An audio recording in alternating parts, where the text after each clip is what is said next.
You're listening to the Best Morning Routine Ever podcast, the show that proves no one stumbles upon success ever. With your host, Lou Need. Every Mondays and Thursdays, we deliver cold hard evidence behind the power of a robust morning routine. Get ready to be transformed by the renewal of your mind.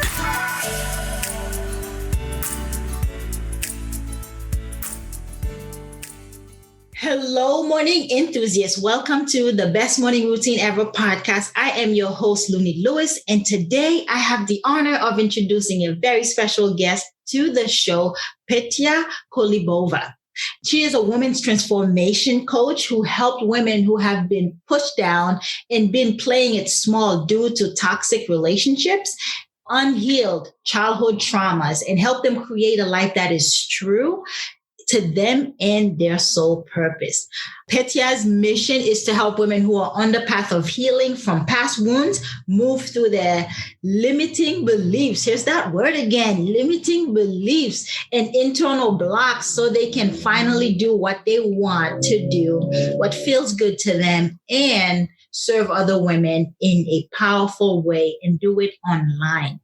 Petya, welcome to the show. Thank you so much for having me. I love it. I love the introduction. Thank you so much. Such a beautiful flow.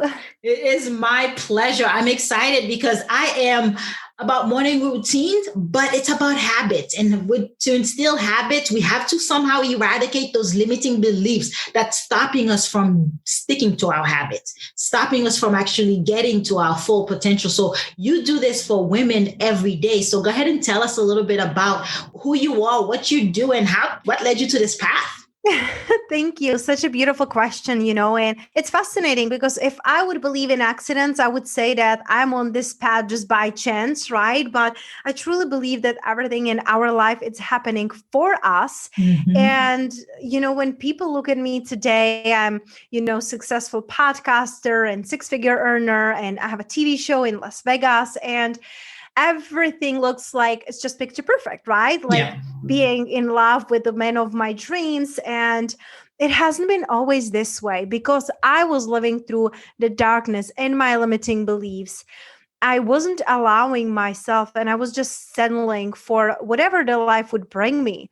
I didn't believe that I'm worthy. I didn't believe that I'm deserving. And with that, I was going through a lot of pain. My stepfather was physically, mentally abusive. I was going through depression, anxiety, and all these things that caused the darkness on my path. And it wasn't up until I truly realized that if I want my life to change, I have to change, when things really started to shift. And I absolutely love your show because I truly believe that it's all about creating the routines that are working for us and habits that are fulfilling and really knowing who we truly are versus just adapting what everybody else is doing. Right. We get to be really self-aware and know who we want to be and then do things from that place. That's how our beliefs were adapted from parents, from school, from teachers, from society. Somebody said we couldn't do this. Somebody said no to us. And then that stuck with us all our life. So yeah, tell us how you go about making that shift. Absolutely. And I believe that it really starts with knowing yourself. That's the most important thing. Like, who am I really? If you in your life, you gotta see why you have been doing the things you have been doing up until now. So self-awareness, it's really the most important thing to start you on your journey. Because as you mentioned, very often, everything that we are living right now, it's based on our parents and grandparents and our limiting beliefs that we adopted from them, because very often they were living in a survivor and we don't have to yet. Mm-hmm. It's still in our DNA. It's still in our blood. We think that we cannot do certain things, that we cannot say certain things, and we're really dimming our light. So it really starts with, who am I really? Who do I want to be in this world? And start creating changes from that space. Because very often we're doing a million things at the same time. We keep ourselves so busy and we come to the end of the day and we are like, why am I feeling tired and frustrated and unfulfilled? Right. It's because you are doing things first versus first checking with yourself. Check in with yourself first. It's going to show you and tell you what things you get to be doing that will make the biggest difference. So it really starts with realizing we are human doings. Right. We're not human, like Human human beings. beings. We are human beings, not human doings, because that's what we adopt. This, I gotta work hard. I gotta deserve things. I gotta feel worthy by doing everything for everyone. And it doesn't work anymore. It doesn't fulfill us anymore. So it's rewriting those old limiting beliefs by knowing who you truly are and why you came here. What were some of yours? A big one for me was I am not enough. What was some of yours? Welcome to the club. Yeah. It's so fascinating. Yes, it was not feeling really enough, and that was like in general, because like I mentioned, I was with the parents that I grown up. My mom, she did everything that she could with what she knew, right? But I really felt that if I would be lovable, I wouldn't be getting beaten up. If I would be lovable, I would, get more attention and more love, and my parents would be more present. So I was thinking that something is wrong with me. Mm-hmm. I was thinking that I don't matter and I shouldn't be here because I was an accident, right? Mm-hmm. My mom, she was dating my biological dad for 2 years. Then they had a first encounter. She got pregnant, unplanned, never thought about abortion or, taking away a baby. But for most of my life, it really took me 3 decades to realize this. I thought that I shouldn't be here, that I'm unworthy. Right. So it's like, I am not enough, because if I would be taken care of. I would be protected. I would be loved. And I took it with, even in my adulthood, into my toxic relationship, because I was settling on relation. I didn't want to be alone. Yeah. Yeah. And that does happen. And I really feel that very often women do this. Mm-hmm. So how do you help women overcome this? The first step is, I take them through the process of, first we get to go back into the past. We really get to go back and see, what did we put under the rug? What did we didn't want to face? Because sometimes my clients come to me and they're like, well, I don't remember much from my childhood. Well, there is a reason why you don't, because there might be things that you don't want to be seeing. So first step, it's really go back to the past, healing and shedding a light on the past, on the things that you might be like, well, I already forgave my parents. Okay, so why keep attracting men who are the same like your father, right? If you heal that. So first we heal the past, then we step into the present moment. Who am I being right here, right now? What are my core values? What do I stand for? What do I want more of in my life?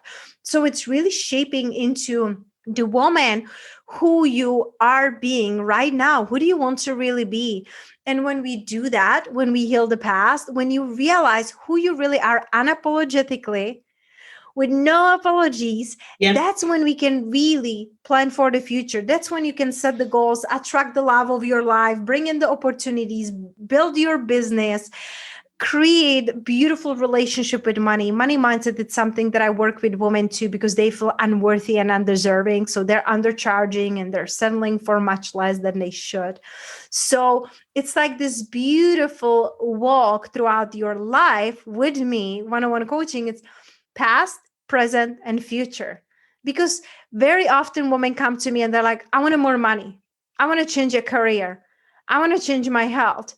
I want to attract the man of my dreams or my partner of my dreams, but they don't heal the past. So they will be attracting this energetically, the same things, different places, different faces, the same thing. It's a cycle that never ends because you're not truly healed. It's very similar to the work that I do, because you have to go back and identify those beliefs so that you can actually reframe it, reprogram it, identify what the meaning is that you've given to it, and then you can start reprogramming and instilling new beliefs. And you tie yours beautifully to abundant, right? So tell us a little bit about unapologetically abundant and how you work with money mindset with the women you do. Absolutely. And I love that question because, along my journey, I realized that even when I started to do the inner work and the journey, I was still thinking I have to be working hard. I have to like deserve the money. And I was like, major imposter syndrome. Do I know enough? Can I really prove, like, can I do the return on investment for my clients when they invest in working with me? So many questions. And it was because I never had the relationship with money. I would make money because I would be working really hard and then I would spend it really quick. Yeah. I would spend it because I would feel undeserving of having it. And so I would give my money away. I would, pay everything for my ex-boyfriend and give it to my friends and my family. And it was from place of fear. Right. That's the thing. Mm-hmm. I wasn't giving from place of love. So you really get to check in with yourself. Am I giving from place of fear or love? Is this abundance feeling or is it scarcity? And when you check in with yourself, your intuition, your heart is going to give you the answer because no one else outside of you can give you the answer. I don't give the answer to my clients. I give them reflection questions. I guide them back to themselves. You get to go back to yourself and you do the same with your clients. You don't tell them like, oh, it's this way and you have to go this way. No, you help them reframe. You help them shift their mindset so they can discover and understand the answers that are within. Mm-hmm.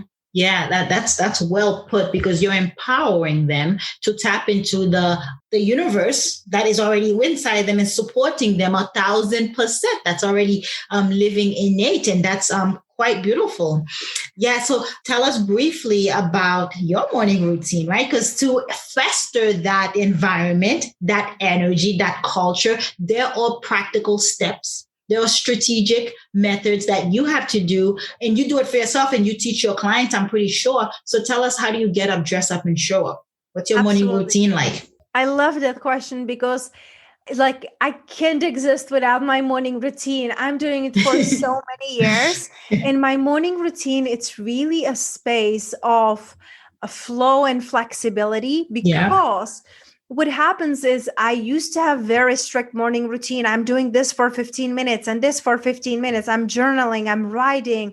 I am writing my affirmations. I'm pulling my cards. I'm, like doing Palo Santo. It was very strict. And sometimes I felt uninspired. It started to feel like one more thing to do. So now when I wake up in the morning, the first thing that I always do, it's I put one hand on my heart, one on my belly, because that helps me connect with my breath, my body. I'm being present. I'm awakening to the day. And I say the things that I'm appreciating. I'm appreciating my bed. I'm appreciating my fiance. I'm appreciating my dog, like anything that I'm appreciating. And when I do this, then I ask myself, what am I really excited for today? Mm-hmm. Because it's so easy to wake up and have never-ending to-do list in your head. But I ask myself, what am I really, really excited for today? And I come up with one thing. Maybe it's right now I am in Europe taking care of my grandma. So maybe it's spending day with my grandma or playing cards with her, like really being present. Maybe it's to have a call with my mentor, something that really fuels me and fulfills me. So when I'm getting out of the bed, I'm feeling already inspired for the day. So that is what I do every single day. And then after that, I check in with myself. What do I feel like today? Do I want to read? Do I want to journal? Do I want to meditate? Do I want to stretch? Do I want to work out? What is that I really want to do? And I follow that. So that's the flexible part of my morning routine. And then I always do 32 ounces of warm lemon water. 30 minutes later, I do 32 ounces of fresh squeezed celery juice. Mm-hmm. And then I do my heavy metal detox smoothie. So those are my non-negotiables. The feeling into my body, appreciation, checking in what I'm excited for. Then there is a flow, whatever comes up for me. And the next one, again, no matter where I am in the world, I do my celery, I do my water, I do my smoothie or something that it's like healing and natural because I want to honor my body. I want to honor my energy. So that is really non-negotiable for me in the morning routine. And there is no technology. Yeah, I love the non-negotiables. There are things you just will not allow anyone to take away from you because it's you taking care of yourself. It's your you time. And it's really a guard, right? A armor that you put around yourself every day because you're ready for whatever the day is going to throw at you. So dive into it a little bit about what happens if you negotiate those terms. Oh, you don't want to see me. when I don't do that, I was doing it very often in the past, that I wake up, I grab my phone, I look at what is my team doing, I look at the messages from my clients, and those days I feel rushed, I feel uncentered, I feel like out of space, I feel like I don't know what to do first, and I feel frustrated. Like it's just, I don't do that. And even if my morning routine is just 5 minutes, 5 minutes, it's better than nothing. No technology, checking with myself. Because if I do that, I respond to the world and I'm feeling worthy and I'm feeling in the flow. Versus if I wouldn't do my routine, I don't even dare not to do it. But if I wouldn't do it, I know I'm frustrated, I'm short-tempered, and it doesn't have to be a rule. It's not like, oh, I'm a monster when I don't do my morning routine, but I can feel the difference inside of me. There is a less peace and there is less patience. Yeah, it's almost like you do it for the benefits of those around you. Oh, yeah. Yeah, they like me better. It must be done because again, you're putting yourself first. But we seldom just forget about the little things that makes an impact, such a drastic difference. Just 5 minutes, as you say, you're being graceful. You're listening to yourself. You're very in tune and connected. You're saying, if I just get 5 minutes, then it's better than nothing. So I love how you simplify that, right? Because I have an app with 9 actionable items that you can do 9 minutes a day. What you do in the first 10 minutes, set the tone for the rest of it.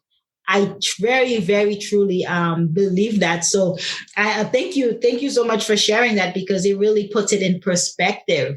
To be successful, to be thriving like you are doing, you have to do these little things in the morning.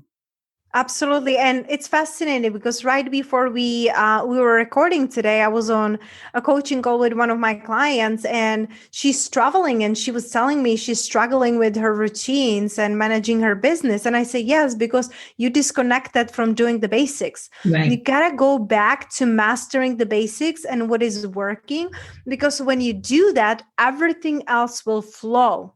Byproduct. It's a byproduct of that basic, that routine, that morning routine, that self-care. Yes. Yeah. And when you do first thing in the morning, turn on your phone technology and look at emails and worse, social media, it does set that tone for that negative energy, that vibe of anticipation and always checking every 15 minutes. You'll notice that energy sticks with you all day. And plus, you've given away your agenda. Because you're now trying to solve other people's problems, other people's tasks for you because you didn't put yourself first. It's really fascinating. It is. And how simple, like it's so simple, yet not always it's easy, right? Like, oh, I do get to put myself first. It really goes back to the worthiness. You gotta feel worthy of creating that space for you, because you gotta remember how you treat yourself is teaching how others will treat you. Right. So if you treat yourself like the last person in the world and undeserving and unworthy into pouring into you, well, how do you think that others will treat you? You just show them the example. Right. Yeah. Well put. Well put. Petya, tell us, how can we connect with you? So my favorite place, it's really Instagram. It's just my name, Petya Kolibova. And I know you will put it in a show notes because people will be like, P, what? So it's there. Or just my free Facebook group for women, Unapologetically Abundant Women. I do trainings, have a guest speakers. I love pouring into the women who are really here, who know they're meant for more. So those are my 2 favorite places where I love hanging out. Yes, yes. And of course, it will be on the show notes. And to wrap it up, I love to bring it back home. So help me do that, Petya. It's not easy to form habits. It's not easy to put yourself first. But you said it, that it goes back to the belief. It goes back to you have to eradicate and reframe and change that belief so that it'll be easier to build those habits. It'll be easier to get the morning routine going. It'll be easier to do the basics. And so until then, you'll just start and then fall off. Start and fall off. And then it's just that cycle. The only way to break it is to go deep and break the limiting beliefs on a subconscious level. And you do that with your clients. I do that with my clients for building habits. And so we are in the business of serving others and eradicating their limiting beliefs. Anything you'd like to add? No, I absolutely love what you stand for and what are you doing. So thank you so much for having me. And thank you for the work you're creating in the world. It's so beautiful and so needed. You as well, Petya. Yeah, thank you for what you do and the many women that you have touched thus far and will continue to do so. It's been an honor to be in your presence. Yeah.